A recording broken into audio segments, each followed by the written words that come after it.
Good morning. How's everybody doing?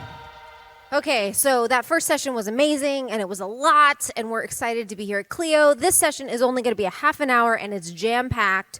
So we are going to get started right away. We're talking about modern marketing, and I might say some things that maybe are different from what you heard from Jack, and that's okay, right? It's fine. So in my opinion, 2023 marketing, here's what's out. Pop-up ads, paid leads, annoying videos that slow-mo in on you while you look at the background and it's all fuzzy. In my opinion, 2023 marketing looks a lot different than it did in 2020 or 2018. And I'm going to take you on a journey that has taken my firm where it's at today, which is pretty outstanding for $0 ad spend. So that's what we're going to talk about. No paid ads, no flushing money down the toilet for marketing that doesn't get you value long term without spending money. What's in? Fans. I want not just to build leads, I want to build fans. I want to build brand ambassadors. People who know me, like me, trust me, only want to work with my firm, will wait a long time to get in because they are committed to modern law. Community. I want to help facilitate community because in an increasingly virtual world, people still want to connect, and they can. They can connect, and you can build community from home. Alternative revenue sources. You know what's really interesting? As we've gone on this journey for the last 2 years, Meta, YouTube, and TikTok are now paying me to create content that I was already going to create. Companies are paying for sponsored posts when I would already talk about them. So that is 2023 marketing. It's real, authentic conversation. It's not, in my opinion, Google screened 20 years in business, call Billy. I think we can do better than that. So who am I? My name is Billy. I am an Arizona family law attorney. I own Modern Law, and I have become an accidental influencer. And I say that because that wasn't the goal. The goal was not to become an influencer, but when you're now getting paid to do posts, and when people recognize you on the street, and they stop you where you're at to say, I talked to my lawyer about what you said about blah, blah, blah, and I just love you, like that is the influence that you can have with $0 ad spend today in 2023. So, how did we get here? First, end of 2020, things were good. We had made more money. We had gotten more clients. I was paying a digital marketing ad agency that specialized in law firm marketing. And even though our revenue was up and our clients were up, I looked at the leads number for the year and I compared it to the year before, and the leads were down.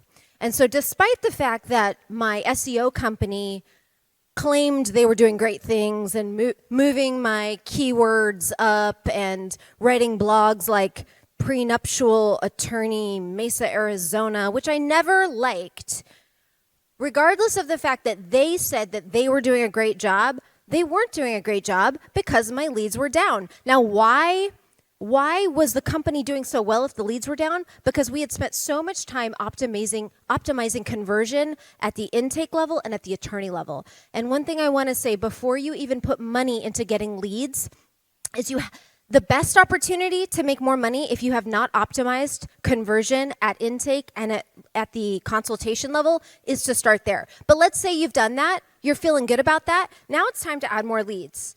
So I decided at that point I didn't want to work with marketing agencies anymore. Like I said, I was already a little uncomfortable with it. I already didn't love what they were doing. And I decided that now I was going to spend my time and efforts in marketing that created value for my potential clients in ways that would go beyond the quick hits. So to me, pay-per-click and LSA ads, they're quick hits.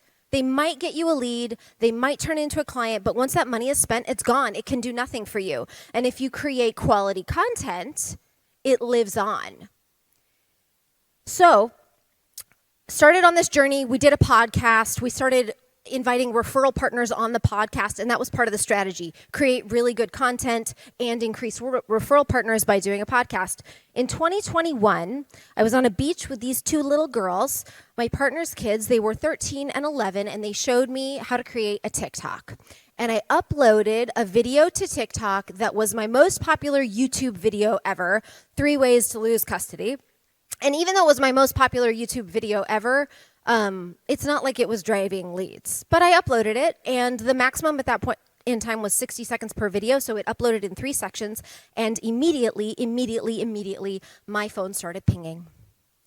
And this was different than any other social media platform.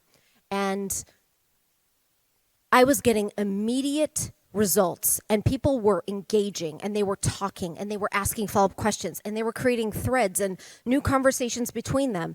And so it didn't take long to realize that this was different. The algorithm was different. The format of video was different. They didn't want it to be overproduced. YouTube liked produced, keyword optimized videos.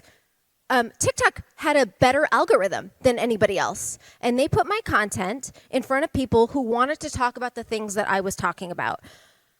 So there was a major dopamine hit, and I just started making content. In my opinion, the fastest, most effective way for you to get known and to build community is to make short form video, and probably not what you're used to talking about. The things that were the most popular, if I go back to my accidental influencer picture, this was, my ex has taken screenshots of my conversations with my daughter. Is that legal? I feel like it's an invasion of my privacy. That was the very first video that hit over 1 million views for me. It's not really what we would consider as divorce attorneys or as family law attorneys a typical legal question that we would answer. So by following your audience and talking about what they want to talk about, that is how I've gotten content that is hitting millions for the first time. And I've been making content for more than 10 years. But now is different. And now the other platforms have started to catch up to TikTok. So Facebook's algorithm is better. YouTube Shorts algorithm is better. Reels are better. And so I make content in TikTok and then repurpose it for these other places. And the types of videos that are hitting, this one is, if we provide daycare during our time in the summer, do we have to give the bio mom daycare information? It does not affect her time. And so I answered that question, and I'm not going to play you the video because we only have a half an hour and I don't want to waste any seconds. But my response was, warning, this question is cringe. And then I read the question, and then I gave my opinion. And I read from a statute, and I essentially said, like, there's nothing in this statute that is directly on point, but what are you doing? Why are you thinking you want to take daycare information away from a parent? And that has, 2,000 comments. People want to talk about that. So the content that you're making should be about what your audience wants to talk about. The best way to do that is to respond to them. Let them determine what content you're going to make. So here are the various calls to action that I use to take my reach and turn it into actual fans, followers, communities, and leads. I might say to people, follow me, send in your questions, join our Facebook group, which I'll talk about in a minute, register for Pro Bono Day, which drives actual traffic to my law firm, or download the guide. Those are all various examples of calls to action. Our support group, we started 2 years ago on Facebook. It is a Facebook group. It took about a year to get to 1,000. And since then, so that was as of 9/20. Today, I think it's 12.3 thousand. 12.3 thousand people in my Facebook group.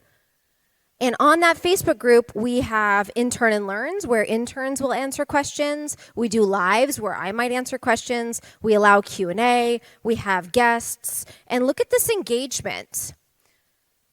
So in the last 60 days, when I took this screenshot, this information, there had been 824 posts, 45,000 comments, 41,000 reactions inside my Facebook group. The other thing it does is it allows me to look at what other people are posting and responding to. And I know I've now learned if I do a video on something that people in the Facebook group are interested in, I'm going to get huge reach on all the other platforms. Right now, Modern Law is getting a minimum of 2 million people looking at it every single month for a $0 ad spend. And at its highest, it was up at 4 million. That means my Facebook page is now valuable. My law firm has now gotten more valuable because of the content that I'm creating. In May, this Facebook page had 10,000 followers. And now it has, well, I think I looked today and it's 437,000 followers. We also do pro bono days. So we'll drive traffic to our offices. We do pro bono days once every quarter. We invite people to come in and get free consults. This is a great way to get our word out there, to talk about what we're doing, and to turn these communities and these fans into actual clients and into actual dollars. Our ROI on this is higher than it would ever be on any other ad spend because it just keeps going. So the videos that I made months ago are still generating conversation. The other thing that's really interesting is we now have this national audience. And I have been playing with this access to justice gap that Jack talked about for almost 20 years. And this is probably my 6th iteration of how do I serve people who cannot afford lawyers, because I feel like it's an opportunity. I feel like it's something that I'm passionate about. I feel like we as lawyers have a duty to do it. And so I have this other company. I said 6.0 because I think it's probably the 6th version of trying to help people in this manner. And it is working really, really well. It's called Win Without Law School. And members join anywhere in the country, and me and another lawyer own it together, and we are teaching people how to represent themselves in court. And so it's online courses, and it's group lives. People can come, they can ask their questions, they get templates, we give them discovery responses, and instead of being their representative, we are their coach. So that is one way that I've taken the national audience and funneled it into alternative revenue streams and an alternative way of offering our knowledge and legal services. So a couple other things. Discovering your brand. I have my marketing manager to thank for this because in 2022, this was kind of what we looked like online. It was a little bit all over the place, as you can see. There was a lack of consistency. It didn't quite look like the polished look it is today. Here is what we look like today. It's photos, it's consistent colors and fonts, and it just really helped up our brand. Can you get in trouble with the bar?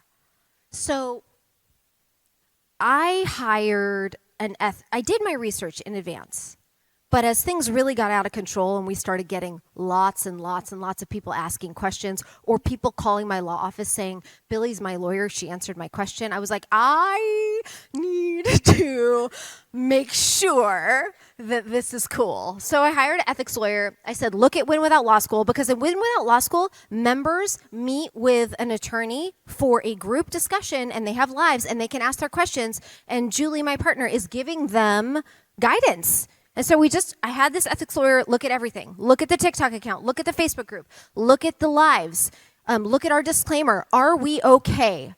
Here are the 4 different types of ethics rules that you could be running afoul of: advertising, solicitation, attorney-client relationships, and therefore conflicts. Because Julie was wondering if she should be conflict checking for the people in Win Without Law School versus her law firm.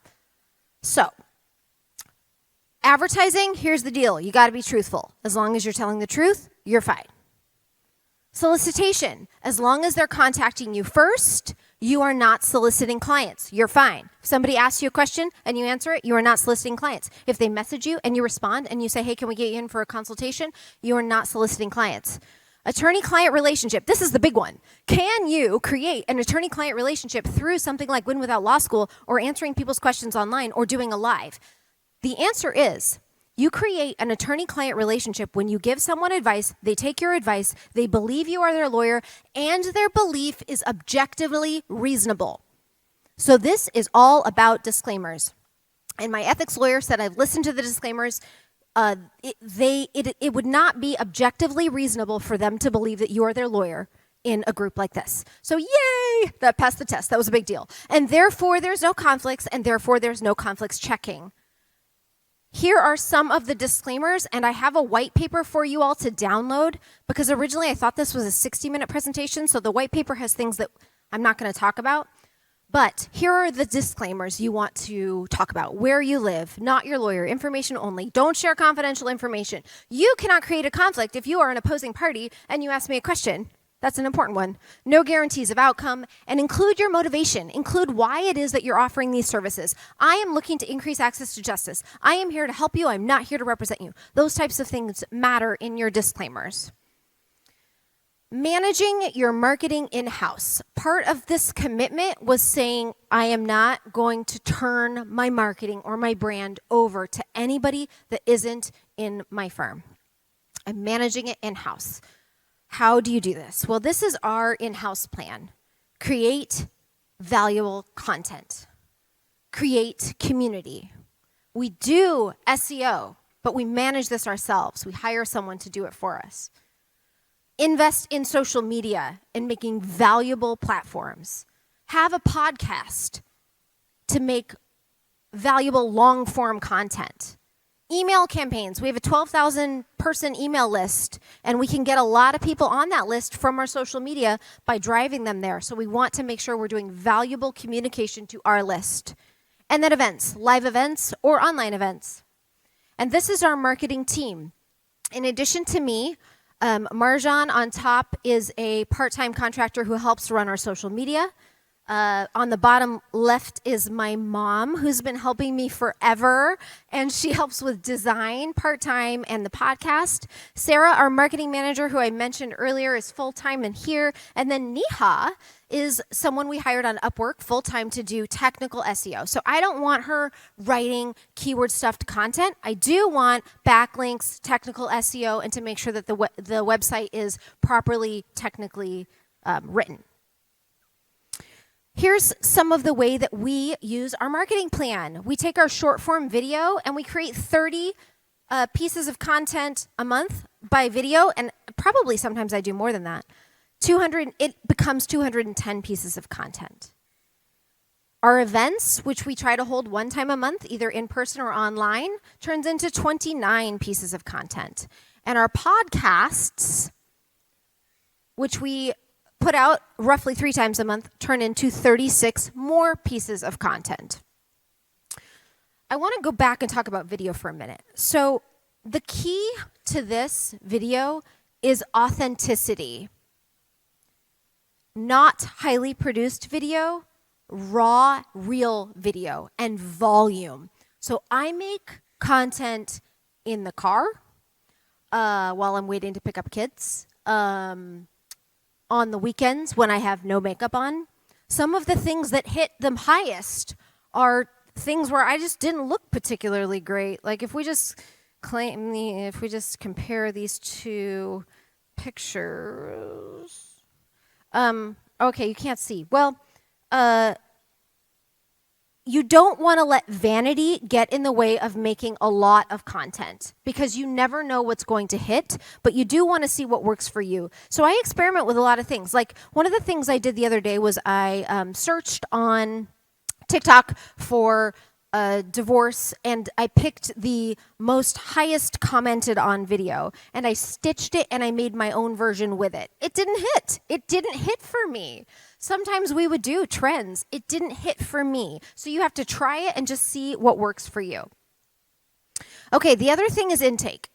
It does not matter, I know I said this earlier, but it does not matter how great your marketing is if you are unable to convert it. So our intake team includes client advocates who are fantastic and great processes and great tech to manage intake, but also designated attorneys who do consultations and who are available for consultations. Because of the volume of leads we get, we would be unable to keep, our lawyers are like always running it 85 to 95% capacity. They don't have time to do consultations. So adding that has been key. The other thing that we do is structured one-on-ones. And we do this with every single person on our team at Modern Law. These structured one-on-ones happen every single week, and we ask the same questions. What's going well? What challenges or roadblocks are you facing? Check-ins on all these bars, and it gives an opportunity for your people to request feedback and for you to be reminded to give feedback. Finally, there's data. The only way you know whether or not things are working is by tracking your data. And for me, the most important 4 things are what I talked about earlier. Your overall leads number, your overall leads to scheduled rate, your consultation and conversion rate, and essentially how many clients you get in the door and how much are they spending. Because if you get clients in the door but they're only spending $100 or $200 or $1,000, that's not going to be the same as getting your high quality clients, which is why you want to measure all of those things. And we have time for questions. Please download this white paper. It is so good. Sarah spent a lot of time on it. It's really good, and there is a way for us to continue this conversation. So definitely get this white paper. It has information in it that I didn't even get to today, but I would love to talk about it and answer some questions. Yes.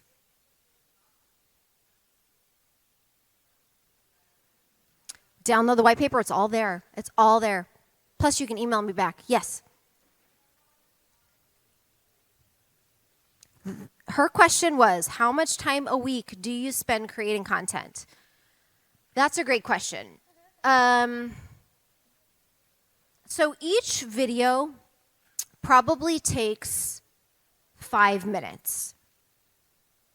And if I do 4 videos a day, let's round up and say an hour.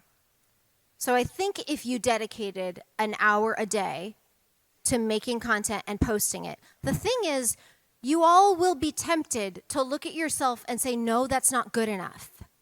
That is the thing that will get in your way. Don't do it. Fight the urge. Post the content. You can always make more.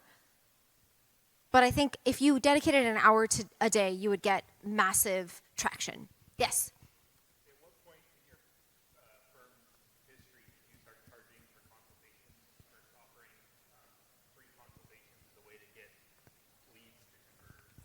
The question was, at what point did our firm start requiring paid consultations? So the firm opened in 2010, and I think by 2012 or 2013, we were doing paid consultations. The conversion rates are better, but you have to invest in good intake. So once you have good intake, those people should be able to convert to you paid consultations if these are the type of high quality clients you want, my opinion. Yes. So you'd mentioned about vanity. I work with 4 attorneys, 2 of which are always on board to get the content going. How do I deal with the attorneys that don't want to be on the camera? I love that question so much. His question was, he's in charge of making it happen. What did you say you were? How do I get them to Right. get on board? There are lawyers who don't want to be on camera, and there are some that do. How do I get them on board? My answer is, you do not. You do not. You only put the people on camera who are willing to be on camera. You let the lawyers who are there working with clients, making you money, doing their jobs that are other things, let them do that. You're never going to get good results, in my opinion, by forcing somebody to be uncomfortable. The other thing is, it's very, very important to talk in your authentic brand voice, or you're not going to be able to make content in the car. You're not going to be able to show up and make the volume of content you need if you're trying to be somebody else. You really need to find your voice and what works for you. Hi. How important is consistency and adding call to actions to your educational content that you generate? Okay, so for consistency, it's very important. I certainly noticed early on, if I took like 4 or 5 days off or even a week off, and then I started reposting again, my videos would get many fewer views. So consistency is incredibly important. So like, I didn't post yesterday, I'm gonna have to take some time today and make sure to post. It's really important. And then the other question was calls to action. Some of my videos don't have calls to action because you run out of time. But I think if you wanna turn this reach into community and into clients, you do want a call to action. And there are so many different calls to action that you could use. Yes. So the strategy that you gave works really well in the family law, maybe personal injury. Would it change at all, like TikTok for M&A law or corporate law? Well, are your clients online? Yes. Are they being entertained the same way all of us are with short form video and short, engaging, interesting content? Potentially. I think the answer is yes. I think this is where people are, and therefore it's where your audience is. And of course, your audience is going to be smaller. It's a smaller niche, but if you can make great content for them, I think it's going to pay off no matter what your area of law. Yes.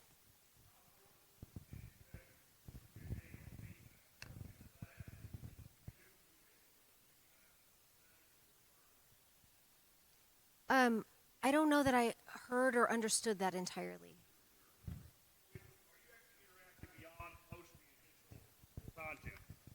Sure. So what is the interaction like online besides just posting video? And what I mean by that is, once you interact, does that equal conversion? Meaning, because you get a lot of people posting, do you actually continue to follow, and how do you manage that much feedback? That's a great question. So early on, when my reach was not as big, I would engage a lot more. And people would call my firm and they would tell my intake team, Billy answered my question. That's why I'm calling. Why did you choose modern law? Because Billy answered my question. So yeah, people really, really like you to engage. And at this point, because there's 45,000 in just a Facebook group, that doesn't even count all the other platforms, I'm not doing it. So, yes. Yeah, that's a great question. I'm not giving legal advice. I'm not telling you what the statute is in your state. I might say something like, in my jurisdiction, here's how we might handle that. Or we might think about it this way. Or I had a case a little bit like that, and here's what we did. Or here's some common pitfalls. So I think what's really interesting, I know that our licenses are state specific, but engaging in this journey and in helping people in Wib Without Law School who are all over the place, what we know as lawyers does translate across state lines. I can say that definitively. I know that. And I have people contacting me all the time saying, you've helped me so much, no matter where they are. We have another minute. Any other questions? Yes.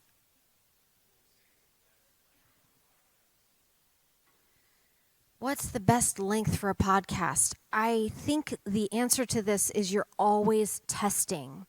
So what is best for me is not going to be best for you. I want you to go look at my TikToks, but I want you to also search up other lawyers doing TikTok, and I want you to make content that works for you and then test it. The best thing about these short form video is the immediate feedback. You'll know immediately if something is working or not working.